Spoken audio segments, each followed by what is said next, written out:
জুলাই আন্দোলনে কোনো নেতা ছিল না। চার দেওয়ালের ভিতরে যে বাবা গাইতো সে বাবা গাইছে, যে গাঞ্জা গাইতো সে গাঞ্জা গাইছে। কি বললো এই ছেলেটি, বিস্তারিত শুনেন।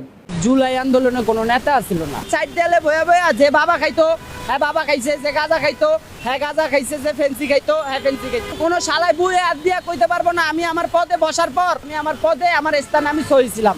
সব শালায় চোর। বঙ্গবন্ধুই বইলা গেছে 7 কোটি মানুষ 7 কোটি কম্বল আমারটা কই, আমার বাপে নিছে, আমার দাদাই নিছে, হ্যাঁ দেশের মানুষই নিছে ভাই। সঠিক জায়গায় সঠিক শিক্ষাজনক লোক বসানো দরকার। গরিবের মর্মরা যে বুঝে, এই জায়গায় আমি জনাব তারেক সাহেবের কাছে একটাই আমার আবেদন, যে আপনি ইয়াং জেনারেশন প্রধানমন্ত্রী, আল্লাহ আপনারে বানাইছে, দেশে আল্লাহ আপনারে আনাইছে, আপনার বাপ নাই মা নাই, আপনি যদি অত লোভ করেন তাহলে আপনারে দিয়ে এই দেশ হইব না। আর যদি আপনি দেশের দিকে তাকান, আপনার মা দেশের জন্য জীবন উৎসর্গ করে দিচ্ছে, আপনার বাবা দেশের জন্য জীবন উৎসর্গ করে দিচ্ছে, আপনিও দেশের জন্য জীবন উৎসর্গ করে দেন। পাবলিকের সাথে নাইমা সে ওপেন রাস্তায় হাত মিলায়, পাবলিকের সাথে সে কথা বলে।